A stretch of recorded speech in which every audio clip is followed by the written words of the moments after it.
오늘도 하나님의 은혜가 여러분과 가정에 넘치기를 주의 이름으로 축원합니다. 역사의 주관자는 하나님이신 줄로 믿습니다. 전능하셔서 이 모든 세상을 창조하셨고 무에서 유를 만드시며 또 작은 것에서 큰 일을 행하시는 분이 우리 하나님이십니다. 성경은 말씀하기를 아무리 큰 사람이라 할지라도 하나님 없는 사람들은 결국에 무너지고 망하게 되어 있지만은 아무리 작은 사람이라도 하나님이 함께 하시면 그들을 큰 역사를 이루게 하시는 도구가 되게 하시는 모습을 보게 됩니다.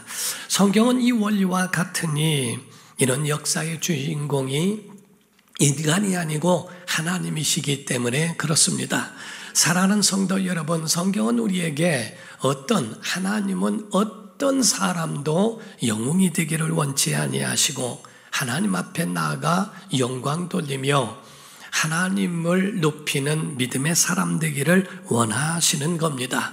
2000년 전에 예수님 이 땅에 오셨고 그분이 흘리신 그의 피의 역사가 과연 오늘 우리에게도 구원을 주실 수 있으랴, 우리의 죄를 사할 수 있으랴 라고 어떤 분은 생각하는 분들도 없지 않아 있습니다. 그러나 예수 그리스도의 피는 보혈의 피이기 때문에 우리를 구원하실 수 있으시고 우리 영생에 인도하시며 영원한 하나님의 나라로 인도해 주시는 것을 믿는 겁니다. 사랑하는 성도 여러분, 우리가 태양의 빛이 있는데 거기서 발산하는 열이 만약에 1초라도 그 열의 에너지를 모을 수만 있다면 70억 인구가 100년을 살 수 있는 그러한 에너지가 된다고 이야기를 합니다. 아니 태양에 있는 1초의 에너지도 70억 인구가 100년을 살아가는데 예수님의 피의 은혜가 온 인류를 구원하기에 능히 그것은 가능하지 않을까라고 우리는 성경은 우리에게 증거하고 있는 겁니다. 사랑하는 성도 여러분, 우리 역사는 하나님의 손에 있는 줄 믿습니다. 이를 인정하는 것이 믿음이요, 이를 행동하는 자들이 큰 사람이라고 성경은 증거하고 있습니다. 그러므로 모든 사람들은 하나님이 쓰시는 통로일 뿐이고 그 역사는 하나님이 하신다는 것을 성경이 증거하고 있습니다. 사랑하는 성도 여러분, 성경이 끝없이 증거하는 것이 뭡니까? 작은 우리 안에 크신 하나님이 계시다 하는 거거든요.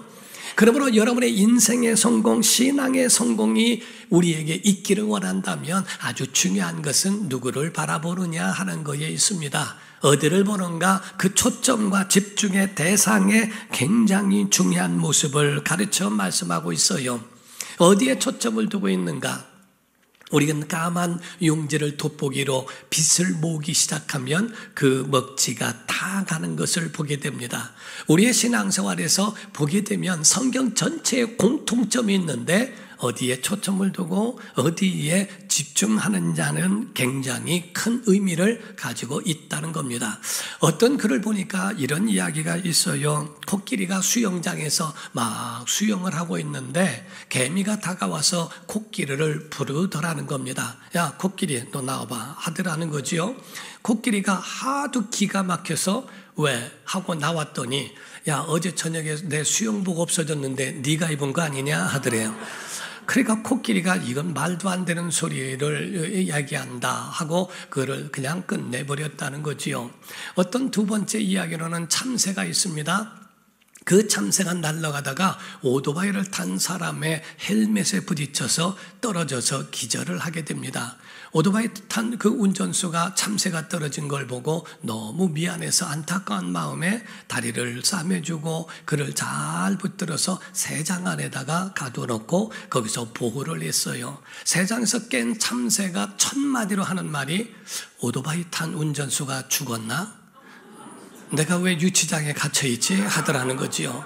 바로 이와 같이 우리가 생각할 때 이 모두가 뭐냐? 과대망상이라고 보는 겁니다. 아니 말도 안 되는 소리를 하는 거 아닙니까? 그런데 여기에는 두 가지의 메시지가 있어요. 우리의 모든 형편을 바라볼 수 있어야 하는 자기 형편을 돌아볼 줄 알아야 한다는 것과 두 번째로는 그러한 형편없는 자라 할지라도 우리가 하나님 앞에 서기만 한다면 절대 과대망상은 아니라 하는 겁니다. 모든 사람들은 다 고난이 있고 탄식이 있고 슬픔이라는 것이 있습니다. 그런데 신기하고 놀라운 일이 하나 있는 것은 모든 넋두리가 있고 탄식이 있고 슬픔이 있는 그 앞에 주여만 넣으면은요, 그 뒤에 주여만 놓으면은 그러면은 넋두리가 아니라 기도로 변한다는 사실입니다. 그러므로 우리가 주여 세상이 왜 이렇습니까? 나는 이렇게 왜 팔자가 드십니까? 나는 왜 이렇게 어려움으로 살아야 됩니까? 어쩌고 저쩌고 주여 이렇게만 해도 기도가 된다는 거예요. 그런데 사람들은 주님이 없고 아무 그런 내 팔자야 내 모든 내 사주야 하면서 자기의 것을 아무리 드러내도 주님과 함께하지 아니한 사람들은 하나님과 아무런 관계가 없더라 하는 겁니다. 우리는 분명한 것을 우리가 알아야 되는 것은 하나님을 믿는 성도들이라고 한다면 터무니없는 모든 일들도 정면 대결을 하게 된다면 과대망상이 아니라 기도가 되고 힘이 되고 능력이 되는 줄 믿습니다. 여러분 주 앞에 나아오기를 예수 이름으로 축원합니다. 성경은 여러 곳에서 작은 믿음으로 이루어진 큰 역사에 대하여 말씀하고 있어요. 아까 말씀드린 것처럼 초점과 대상에 대한 그 집중이 분명히 이루어지고 있느냐는 겁니다. 모든 사람들은 문제를 접하며 살아가고 있거든요. 근데 문제를 보느냐 아니면 그 문제를 해결하시는 하나님을 보느냐, 요 차이에 있다는 겁니다. 문제를 보면 넘어집니다. 주님 보면 일어날 수 있습니다.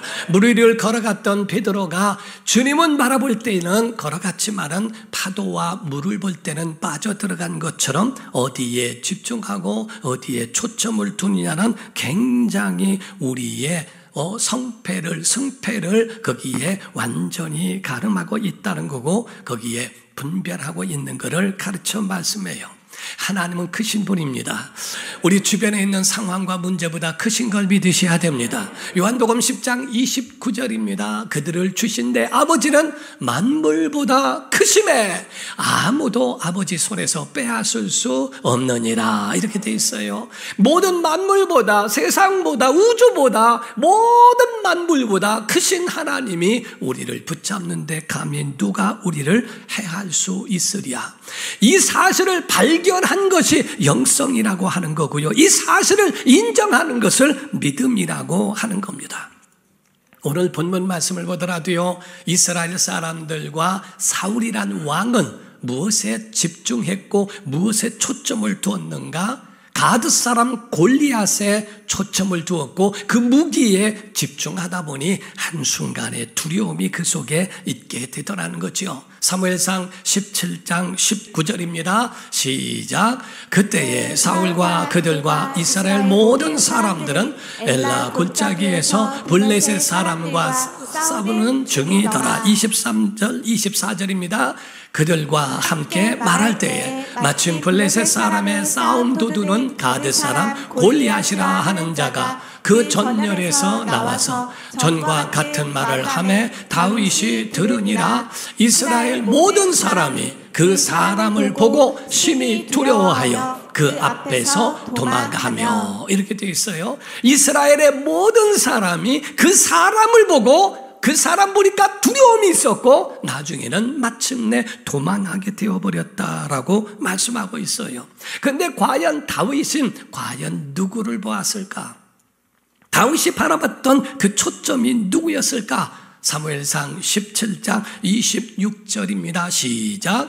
다윗이 곁에 서 있는 사람들에게 말하여 이르되 이 블레셋 사람을 죽여 이스라엘의 치욕을 제거하는 사람에게는 어떠한 대우를 하겠느냐? 이 할례 받지 않은 블레셋 사람이 누구에게 살아계시는 하나님의 군대를 모욕하겠느냐? 그의 믿음은 가드 사람 골리앗보다 컸어요.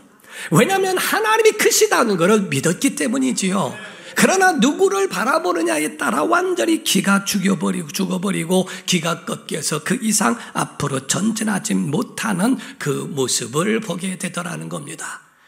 사랑하는 성도는 어떤 사람은 이런 이야기를 했어요. 그 거구의 골리앗을 바라보며 이렇게 기가 죽어서 도망가고 두려워하는 사람이 있는가 하면 다윗같이 아니 이렇게 눈 감고 던져도 얻어맞겠다라고 생각하고 눈 감고 던져도 명중이라 이거 이렇게 크니 작으면 던져도 맞추기가 어려운데 크니까 더 쉽지 않을까? 이렇게 생각할 수도 있지 않겠느냐고 하는 이야기를 하게 됩니다. 여기서 큰 골리앗을 말하는 반면에 다윗은 아주 냇가에 가서 매끄러운 돌 5개를 주머니에다 넣었다고 성경은 말씀합니다. 그런데 그 매끄러운 돌 5이 그 가운데 던진 물맷돌 하나가 이 골리앗을 넘어뜨리게 되더라는 거지요. 하물며 크신 하나님이 붙잡은 자를 누가 감히 이길 수 있으랴? 하나님이 붙들어 주신 그 사람을 누가 막을 수 있으랴? 다윗은 어떤 상황 속에서도 자신감을 갖고 있습니다. 우리가 글만 읽어보더라도 다윗의 말 속에 얼마나 큰 자신감이 거기에 들어있는지를 보게 됩니다. 우리 사무엘상 17장 31절에서 37절을 제가 읽겠습니다. 어떤 사람이 다윗의 한 말을 듣고 그것을 사울에게 전하였으므로 사울이 다윗을 부른지라.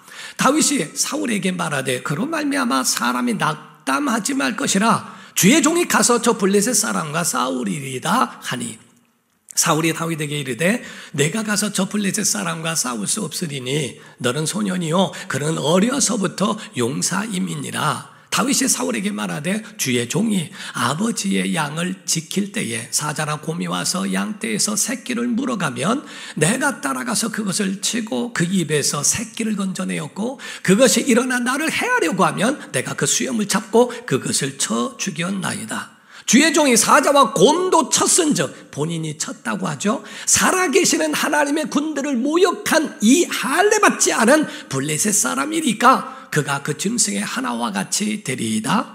또 다윗이 이르되 여호와께서 아까는 자기가 쳤다고 했지만 이 말은 여호와로 인하여진 원인이라는 걸 말합니다. 여호와께서 나를 사자의 발톱과 곰의 발톱에서 건져내셨은즉 나를 이 블레셋 사람의 손에서도 건져내시리이다. 사울이 다윗에게 이르되 가라 여호와께서 너와 함께 계시기를 원하노라 이렇게 말합니다. 하나님이 나를 지키신 것처럼 여기서도 지키실 겁니다. 거기에 대한 자신감 있는 말을 하고 거기에 달려들게 되죠. 사울이란 사람이 있습니다. 그는 왕으로 가질 것 다 가졌어요. 그런데도 불구하고 그의 초점과 그의 집중의 대상이 다르더라는 겁니다. 오직 그의 집중은 사람이었고 군중이었고 많은 사람이 뭐라고 하고 많은 사람이 어떻게 보는가 거기에 굉장한 관심과 집중이 있었다는 겁니다. 제사의 문제도 보이지 않는 하나님은 뒤로 하고 하나님의 사람 사무엘의 말도 뒤로 해버립니다. 그리고 그 초점에 대한 부분 오직 자기만 위하여 기념비를 세우는 모습을 보게 되지요. 출애굽 여정의 방해꾼인 아말렉 족속에 대하여 하나님은 짐승까지 다 진멸하라고 말씀했는데 그는 병들고 몹쓸 것들만 그냥 처리하고 기름진 짐승들이나 그런 이들은 모두 살려둬버리는 불순종을 하기에 이르게 되죠. 그래서 하나님은 그를 치시고 버리시는 이유에 대하여 성경이 말씀하고 있습니다. 사무엘상 15장 9절에서 12절입니다. 시작. 사울과 백성이 아각과 그의 양과 소의 가장 좋은 것 또는 기름진 것과 어린 양과 모든 좋은 것을 남기고 진멸하기를 즐겨 아니하고 같이 얻고 하찮은 것은 진멸하니라. 여호와의 말씀이 사무엘에게 임하니라. 이르시되 내가 사울을 왕으로 세운 것을 후회하노니 그가 돌이켜서 나를 따르지 아니하며 내 명령을 행하지 아니하였음이니라 하신지라. 사무엘이 온 밤을 여호와께 부르짖으니라. 사무엘이 사울을 만나려고 아침에 일찍이 일어났더니 어떤 사람이 사무엘에게 말하여 이르되 사울이 갈멜에 이르러 자기를 위하여 기념비를 세우고 발길을 돌려 길갈로 내려갔다 하는지라. 자, 자기를 위하여 기념비 세우고 자기를 위하여 하나님은 마음속에 있지 아니하고 오직 사람이 있고 오직 자기를 위하여 기념비 세워버리고 자기 이름 높이는 일만 하고 있어요. 하나님의 마음이 뭔지 아십니까? 하나님 앞에서 자기를 낮추면 하나님이 하실 텐데 하나님 앞에서 자기를 낮추지 않는 모습에 대하여 실망하시는 모습을 보는 거죠. 사무엘상 15장 17절입니다. 시작. 사무엘이 이르되 왕이 스스로 작게 여길 그때 이스라엘 지파의 머리가 되지 아니하셨나이까? 여호와께서 왕에게 기름을 부어 이스라엘 왕을 삼으시고, 이렇게 말했어요. 바로 이와 같이 당신이 자기 자신을 낮출 때 하나님이 높이신 거 아닙니까? 이스라엘이 왕이 되게 하신 거 아닙니까? 그런데 이게 어찌인 일입니까? 하면서 사무엘이 책망하는 그 성경에 말씀하고 있는 구절입니다. 이에 대하여 이어서 말씀합니다. 15장 23절입니다. 시작. 이는 거역하는 것은 점치는 죄와 같고 완고한 것은 사신 우상에게 절하는 죄와 같음이라. 왕이 여호와의 말씀을 버렸으므로 여호와께서도 왕을 버려 왕이 되지 못하게 하셨나이다 하니. 여기서 거역하는 것, 하나님의 말씀에 대하여 거역하는 것, 하나님이 직접 음성을 주셨다라면 뭐 거역하는 것이 있을 수가 없겠죠. 그러나 하나님의 사람이 되어라고 사무엘로 말미암아 말씀하니까 아닙니다, 내 생각이 있습니다 하고 자기의 생각대로 순종치 아니하고 완고한 것에 대하여서는 우상 앞에 절하는 것과 다를 바가 없다고 성경은 증거하고 있거든요. 그래서 사무엘은 그에 대하여 하나님이 당신이 먼저 하나님을 버렸기 때문에 하나님도 당신을 버렸습니다라고 선언하고 마는 겁니다. 15장 26절입니다. 사무엘이 사울에게 이르되 나는 왕과 함께 돌아가지 아니하리니 이는 왕이 여호와의 말씀을 버렸으므로 여호와께서 왕을 버려 이스라엘 왕이 되지 못하게 하셨나이다 하고 라고 말씀하죠. 이렇게 사울에게 사무엘이 말을 했어도 마음은 굉장히 불편하고 마음이 아팠어요. 이렇게 사람을 버리고 끝나야 될까? 하나님이 버리셨다고는 하지만 거기에 대한 끈이 있어서 어떻게 해야 될까라는데 16장 1절에는 이런 말씀을 합니다. 여호와께서 사무엘에게 이르시되 내가 이미 사울을 버려 이스라엘 왕이 되지 못하게 하였거늘 내가 그를 위하여 언제까지 슬퍼하겠느냐? 너는 뿔에 기름을 채워 가지고 가라. 내가 너를 베들레헴 사람 이새에게로 보내리니 이는 내가 그의 아들 중에서 한 왕을 보았느니라 하시는지라 라고 말씀해요. 하나님의 집중하신 하나님의 시각이 다르고 믿음의 사람이 바라보고 있는 시각이 달라요. 믿지 않는 사람은 하나님 안 봅니다. 믿음도 없고 그의 상황만 보일 뿐이죠. 오직 자기 나 죽으면 어떡하지? 나 이러면 어떡하지? 자기만 보이는 사람과는 달리 하나님은 그에 대하여 내가 한 왕을 봤다. 또 다윗은 하나님을 바라보는 요 시선과 이 모든 것이 연합되었더라 하는 거죠. 하나님은 다윗의 집에 사무엘을 보내시고 자, 사람의 용모와 키를 보지 마라. 나는 외모를 보지 않는다 라고 말씀하십니다. 거기에 형제들이 나오고 있는데 그 가운데 엘리압을 보니까 와 진짜 왕감이네요. 너무 멋집니다 라고 이야기를 합니다. 그때 하나님이 말씀을 하시게 되죠. 16장 7절입니다. 시작. 여호와께서 사무엘에게 이르시되 그의 용모와 키를 보지 말라. 내가 이미 그를 버렸노라. 내가 보는 것은 사람과 같지 아니하니 사람은 외모를 보거니와 나 여호와는 중심을 보느니라 하시니라. 아멘. 믿으시면 아멘. 우리가 법조인들을 보면요 글이 되고 말이 되는 사람이 법조인에 훌륭하게 해냅니다. 그런데 어떤 사람들은 글은 되는데 말이 안 되는 사람이 있고 말은 되는데 글이 안 되는 사람도 있습니다. 오늘날 보면은 인물도 있지만 믿음도 있는 사람이 있는가 하면 인물도 없다 할지라도 믿음이 큰 사람도 있습니다. 그런데 인물은 있는데 믿음은 없는 사람도 있다는 거지요. 무조건 되고 그에 대한 외모나 이런 모습으로 믿음을 평가하거나 할 이유는 없더라 하는 겁니다. 사람이 바라보는 외모를 보는 반면에 하나님은 그 중심을 보신다라고 말씀하고 있죠. 16장 11절 상반절엔 이런 말씀이 있어요. 또 사무엘이 이새에게 이르되 내 아들들이 다 여기 있느냐? 이새가 이르되 아직 막내가 남았는데 그는 양을 지키나이다 이렇게 말을 했어요. 여기서 두 가지 말입니다. 막내라는 말과 양을 지킵니다 라는 말은 같은 말이에요. 막내가 하나 있긴 있는데 걔는 생각 안 할 필요 없습니다. 걔는 아닙니다. 걔는 막감이 아니고 걔는 그냥 열등해서 형제들이 농사 짓고 그 굳은 일을 할 때에 걔는 그냥 짐승이나 먹이나 먹여주고 하는 그런 열등한 일을 하고 있는 걔는 아닙니다. 형제들도 아니라고 생각했고 다윗 본인도 자기는 가치 없는 열등한 자 같은 자로 자기를 작게 여기는 자기도 부인하지 않더라는 거지요. 그러나 하나님의 관점은 달라요. 나는 외모를 보지 않는다, 학벌을 보지 않는다, 그 용모를 보지 않는다, 중심을 본다 하는 거지요. 성경은 대조적으로 기록하고 있어요. 골리앗에 대하여 대조적입니다. 골리앗은 크게 묘사하고 있고요, 다윗은 작게 묘사하고 있습니다. 골리앗은 키가요, 이 규빗이 50cm인데 6규빗이면 5, 6, 33m입니다. 그리고 한 뼘 이상이 되면 3m가 넘는 그 사람이고, 얼마나 기골이 장대한지 그 사람이 굉장히 큰 외모의 모습이고요. 갑옷의 무게가 60kg고요. 배틀차 같은 창을 잡았는데 창날만 그 창날을 갖고 있는데 그 날만 7kg라고 이렇게 표현하고 있어요. 그리고 앞에 방패든 자가 앞에 호위하고 보호하고 있는데 그를 넘어뜨린다는 것은 이거는 하늘의 별 따기입니다. 할 수가 없는 것을 말하고 있죠. 반면에 다윗의 무기는 뭡니까? 물맷돌 5개.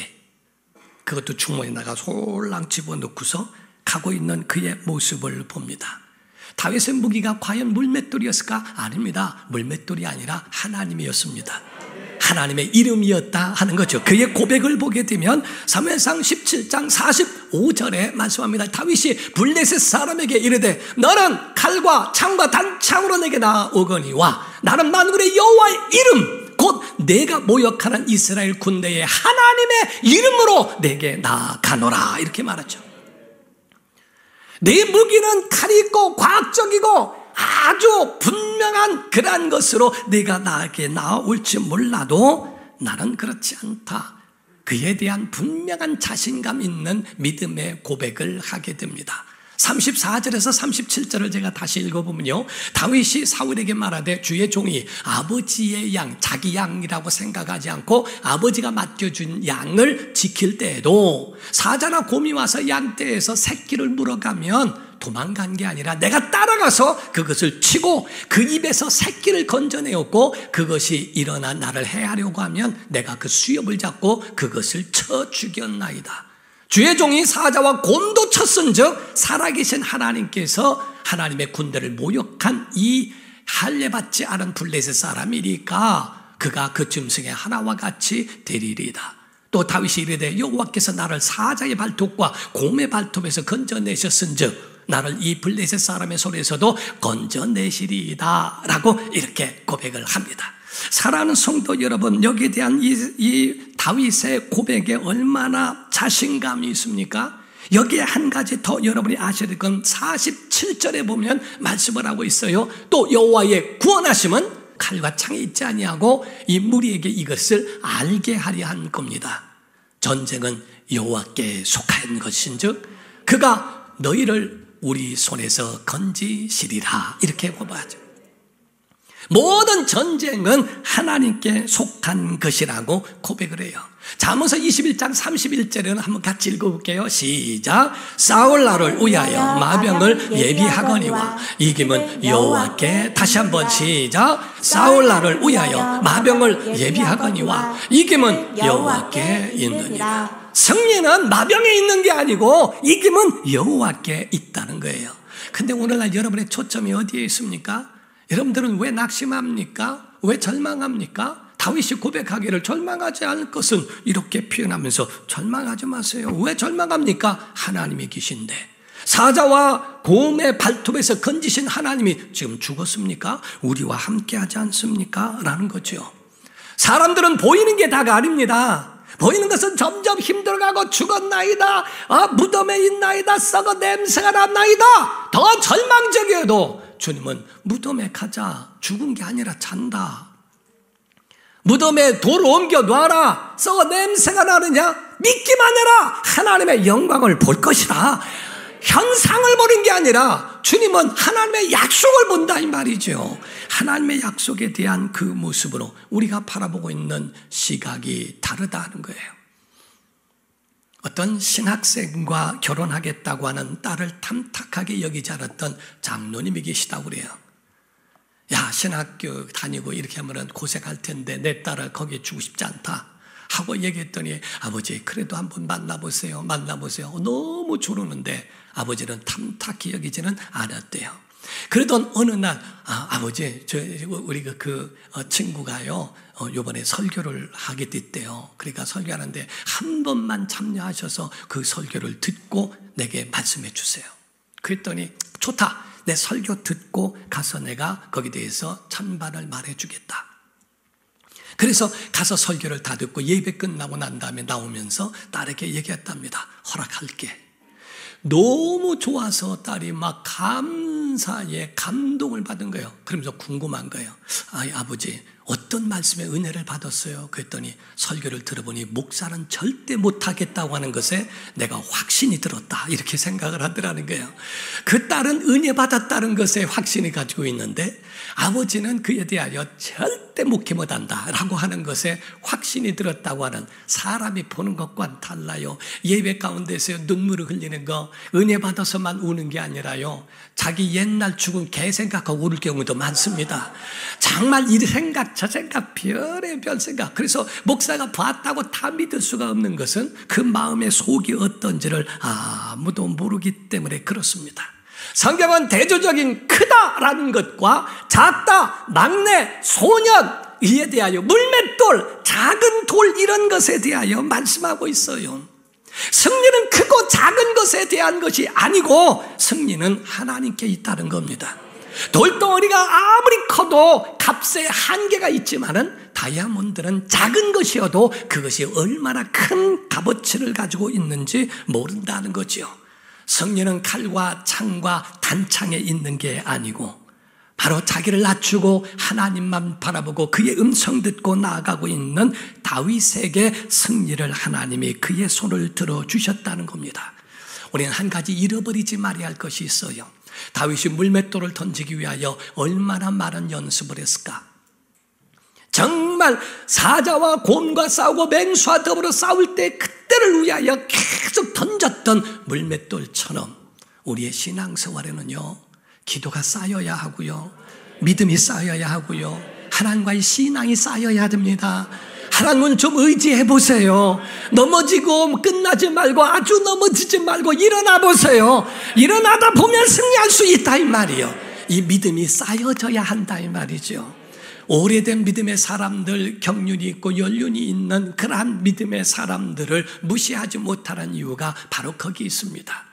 아무리 정말 세상적으로는 훌륭한 사람 같아도요, 퍽퍽 넘어진 이유는 넘어졌다 일어났다 넘어졌다 일어나는 이 근력이 그 속에 없기 때문에 그런 겁니다. 다윗은 나라를 살리기 위하여 물매질을 한다 이렇게 생각한 일이 없습니다. 작은 것 하나, 내가 있는 이 소박한 가운데 내 양을 지키기 위하여 몸부림쳤던 것이 나중에는 나라를 구하기까지 하나님이 쓰시지 않습니까? 우리의 작은 미소와 우리의 작은 말 한마디가 사람을 살릴 수도 있고 그들을 다시 한번 희망을 줄 수 있고 용기를 줄 수도 있다는 사실입니다. 하나님은 우리에게 기대가 있는 걸 믿으셔야 됩니다. 요한복음 마지막입니다. 14장 12절입니다. 다 같이 시작. 내가 진실로 진실로 너희에게 이르노니 나를 믿는 자는 내가 하는 일을 그도 할 것이요 또한 그보다 큰 일도 하리니 이는 내가 아버지께로 감이라. 아멘. 하나님이 우리에게 하라고 하셨습니다. 여러분, 이길 수 있습니다.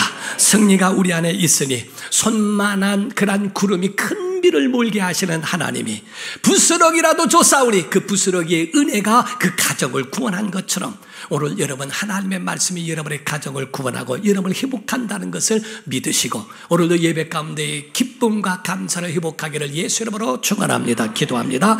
이 시간에 다 같이 통성으로 기도할 때 하나님 주님을 의지합니다. 저는 여러분 부족한 사람